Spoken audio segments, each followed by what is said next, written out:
CAMPA குடிங்கோ, தெம்பாருங்கோ. இது மீன் content. Cuts இருக்கவங்களுக்கு தடைகள் எதுவுமே இல்லை. இது ரியல் கண்டென்ட். இது நம்ம தலை சொன்னது. டாபிக் உள்ள போறதுக்கு முன்னாடி மறக்காம சப்ஸ்கிரைப் பண்ணுங்க. உங்க வேல்யூபிள் சப்ஸ்கிரைப் எங்க சில் டாக்ஸ்க்கு, எங்க டீமுக்கு ரொம்பவே தேவை. உங்க சப்போர்ட்டும் உங்க நாளுக்கு நாள் அதிகரிச்சுட்டு வர அன்பும் எங்களை ரொம்பவே கிராட்டிடியூட்ல மூழ்க வைக்குது. நன்றி. டாபிக் உள்ள போலாம். இப்போ ரீசெண்டாக கேம்பா கோலா இந்த ஆட்ல தல அஜித் அவர்கள் நடிச்சிருக்காரு. இதை பற்றின நிறைய கான்ட்ரவர்சிகள் நிறைய சுற்றி வந்தாலும் அத்தனையும் எதிர்த்து அவர் ஒரு ஆட் பண்ணியிருக்காரு. பட் இது ஸ்பான்சர்ஸ்ன்னு பார்த்தோம் அப்படின்னா ஒவ்வொரு ஆடுக்கும் ஒவ்வொரு ஸ்பான்சர்ஸ் மாதிரி. இது யாரோட லீடில் வருது இந்த ஸ்பான்சர்ஷிப் அப்படின்னு பார்த்தீங்க அப்படின்னா ரிலையன்ஸ் கம்பெனி லீடில் வருது. இதுக்கு ஸ்பான்சராக இருக்கவர் அம்பானி. ஸோ அம்பானி அவர்கள் குடும்பத்திலிருந்து அவங்க வழியாக வந்த ஒரு பிஸ்னஸ் பலவிதமாக பெருகிருக்கு. அதில் ஒன் ஆஃப் த பிஸ்னஸ் டைப்ஸில் இந்த கேம்பா கோலா பிஸ்னஸ் பண்ணுறாங்க. ஸோ இதுக்கு அவங்களோட மாடலாக அல்டிமேட் ஸ்டார் தல அஜித் அவர்கள். அல்டிமேட் ஸ்டார்னா புரியலையா? 2Kலாம் தெரியாதுல்ல, நாங்கள் அப்படி தான் அவரை கூப்பிடுவோம். எப்போவுமே எங்களுக்கு அவர் அல்டிமேட் ஸ்டார் தான். ஸோ அஸ் அஜித் ஃபேனாக நான் ரொம்பவே happy. Hardcore Ajith fan. எங்களுக்கு இதை விட எங்களுக்கு பெரிய ஒரு சந்தோஷம் வேற எதுவுமே கிடையாது. ஆக்சுவலி ஒரு டீசர் பாதமா இருந்ததுங்க. ஒரு சினிமாவில் ஒரு டீசர் எப்படி வெளியிடுவாங்களோ அந்த மாதிரி ஒவ்வொரு சீனும் சீன் பை சீன் பர்ஃபெக்ட். அந்த ஒரு கலராக இருக்கட்டும், எடிட்டிங்காக இருக்கட்டும், அவர் ஜிம் ஒர்க் அவுட் பண்ணுறது, அப்புறம் அந்த கம்பாவை கேட்ச் பண்ணி அவர் திரும்ப ரீஜாயின் பண்ணி இது பண்ணுறது, பிட் ஸ்டாப் மாதிரி ஆக்சிடென்ட் ஆகுறது, திரும்ப அங்கேருந்து ட்ராக்ல மறுபடியும் அந்த டைலாக் கட்ஸ் இருக்கவனுக்கு தடையே கிடையாது அப்படின்னு அந்த ஒரு டெலிவரி, இது எல்லாமே இது ஆக்சுவலி மனசாட்சி தொட்டு சொல்லுங்க. பார்த்தவங்க எல்லாருக்கும் ஒரு மூவி ஃபீல் வந்திருக்கும். இது ஆட் மாதிரி எங்களுக்கு சத்தியமா இல்லை. அவர் இவ்வளோ மூவி பண்ண ஒரு மிகப்பெரிய ஸ்டாரோட கரிஷ்மாவா என்னன்னு தெரியல. ஸோ இந்த அளவுக்கு ஒரு கேம்பா கோலா ஆடை ஒரு பெரிய ஒரு ஹாலிவுட் லெவலுக்கு அவர் சார் எடுத்துட்டு போயிருக்காரு. ஸோ இதுக்காகவே hats off you sir. So இந்த கேம்பா கோலா ஆட் ரிவ்யூ இது மூலயமா ஒரே ஒரு டாபிக் மட்டும், ஒரே ஒரு சின்ன ஒரு ஸ்டேட்மெண்ட் மட்டும் நான் கொடுத்துட்டு நான் போயிடுறேன். ஆக்சுவலி என்ன அப்படின்னா, பெஸ்ட் ரோல் மாடல் ஆக்சுவலி யாருமே ரோல் மாடலாக வச்சுக்க கூடாதுன்றது அவரோட விருப்பமும் கூட. ஆனால் என்னை கேட்டீங்க அப்படின்னா பெஸ்ட் ரோல் மாடலாக அஜித் சார் அவர்கள் ஒவ்வொருத்தருக்கும் இருக்கிறது ரொம்பவே நல்லதுன்னு நினைக்கிறேன். ஏன் சொல்கிறேன் அப்படின்னா, அவர் ஒரு ப்ரொஃபஷனில் இருந்தார். சின்ன வயசுலேருந்து அவருக்குன்னு ஒரு கனவு, ட்ரீம், பேஷன் இருந்தது.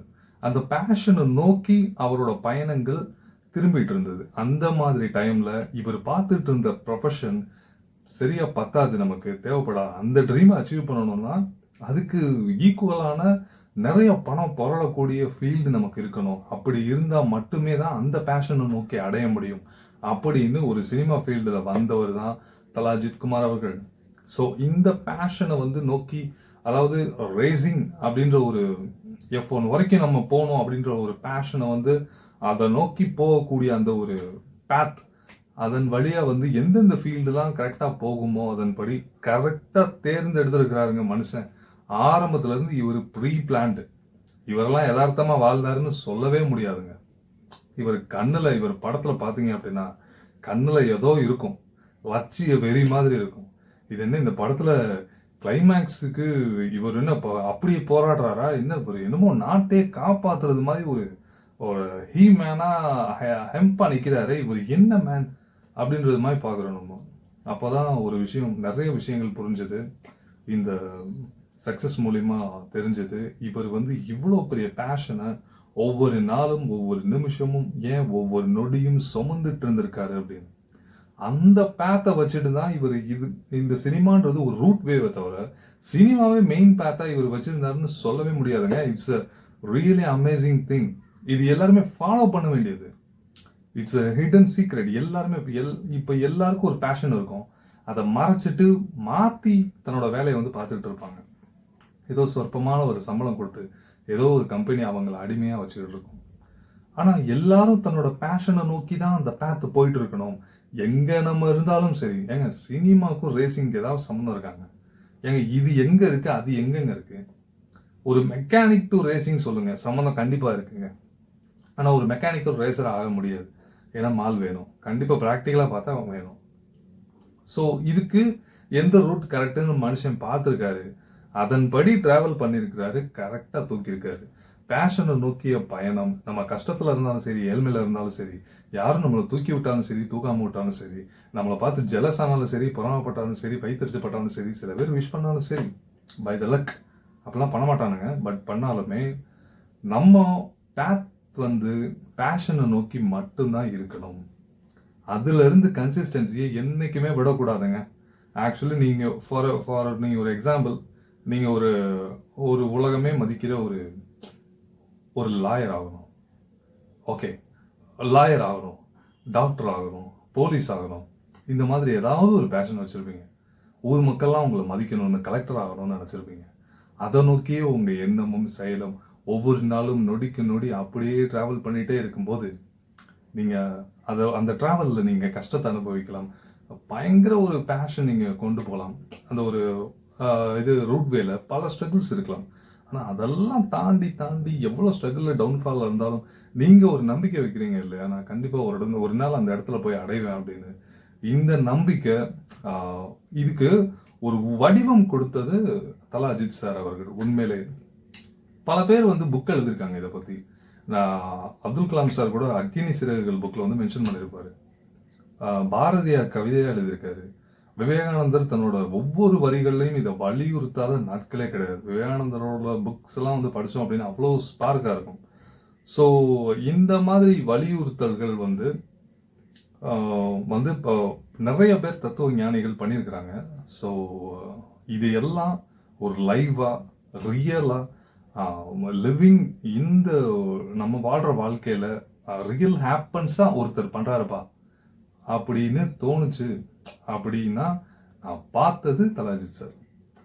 இப்போது நம்ம படித்த தத்துவத்தை ஒருத்தர் வந்து ஸ்ட்ரெயினாக பண்ணி காமிச்சிட்டார்ல, இதுவே வந்து மிகப்பெரிய வெற்றின்னு நான் நினைக்கிறேன்.